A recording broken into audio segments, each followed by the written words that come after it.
Bulletin की शुरुआत सबसे पहले दिल्ली की खबर के साथ सुप्रीम कोर्ट से जुड़ी खबर आपको बता रहे हैं, जहां पर कोलकाता रेप केस मामला लगातार यहां पर गर्माता ही जा रहा है और इसको लेकर देश भर में उबाल देखने को मिल रहा है। वहीं अब ये पूरा मामला सुप्रीम कोर्ट भी जहां पहुंचा है, सुप्रीम कोर्ट ने स्वतः संज्ञान लिया है। सीबीआई ने सुप्रीम कोर्ट में अब रिपोर्ट सौंप दी है, सील बंद लिफाफे में अपना स्टेटस रिपोर्ट यहां पर सौंपा है।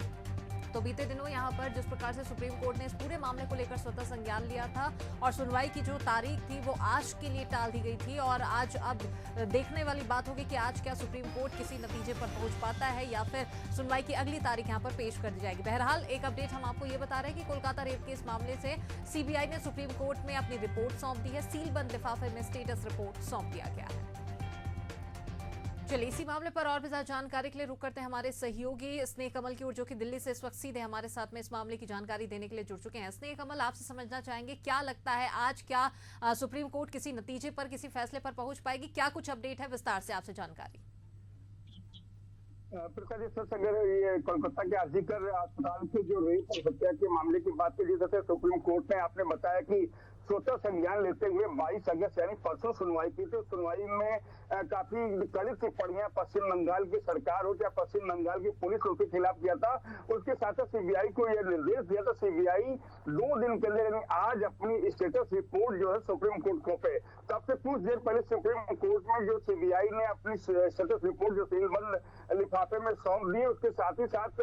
10:30 का समय मुकर्रर किया गया था प्रथा, लेकिन अब से कुछ देर बाद जो है सुप्रीम कोर्ट में सुनवाई होगी। उस बीच अभी एक खबर यह है कि पश्चिम बंगाल सरकार भी अपनी ओर से जो है एक स्टेटस रिपोर्ट सौंपेगी। उसके साथ साथ प्रथा बताना चाहूंगा सुप्रीम कोर्ट में जो पश्चिम बंगाल की सरकार कितनी इसको लेकर चिंतित है या कितनी जो है पूर्वाग्रहित है, उसको देखकर ये बता सकते हैं कि सुप्रीम कोर्ट के लिए पश्चिम बंगाल की सरकार ने इस केस की पैरवी के लिए 21 अधिवक्ताओं की एक बड़ी फोर्स खड़ी की है। अगर इन अधिवक्ताओं में प्रमुख अधिवक्ताओं के नाम अगर लूं तो वरिष्ठ अधिवक्ता कपिल सिब्बल जो राज्यसभा के सांसद, उसके साथ मेनका गुरुस्वामी, संजय बासु, आस्था शर्मा, श्री संत मोहंती, निपुण सक्सेना, अंजू थॉमस,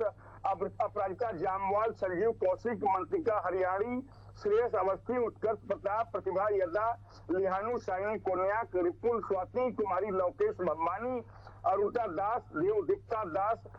अर्पित अदलका, आदित्य राज पांडे और महरीन गर्ग, ये तमाम जो बड़े नाम है सुप्रीम कोर्ट के अधिवक्ताओं की, जिनकी अगुवाई स्वयं जैसा कि मतलब कपिल सिब्बल करेंगे, जिससे अंदाजा लग सकता है कि पश्चिम बंगाल कितनी गंभीरता से इस मुकदमे की पैरवी को ले रही है। वहीं अब से जैसे मैंने प्रथा बताया कुछ देर बाद ये मुकदमा शुरू होगा, क्योंकि समय 10:30 का निर्धारित था, लेकिन थोड़ी देर में ये मुकदमा शुरू होगा। और जैसा कि आपने बताया कि हो सकता है सुप्रीम कोर्ट जिस तरह से जो पिछली सुनवाई में कहा था कि हमें नेशनल टास्क फोर्स बनानी, इसके लिए तमाम सदस्यों का गठन भी कर दिया गया था, उसकी स्टेटस रिपोर्ट मिलेंगी। और जिस सुप्रीम कोर्ट ने तमाम डॉक्टरों से ये अपील की थी कि डॉक्टर अपने काम पे लौटे, हम उनकी सुरक्षा की जिम्मेदारी देखते हैं। तो प्रथा निगाहें एक बार पुनः आज सुप्रीम कोर्ट में होगी, जब कुछ देर के बाद इस मामले की सुनवाई शुरू होगी। चलिए बिल्कुल, तो कुछ देर बाद मामले की सुनवाई की प्रक्रिया यहाँ पर शुरू हो जाएगी। तमाम जानकारी के लिए हमारे साथ में जुड़ने के लिए बहुत शुक्रिया स्नेहा आपका।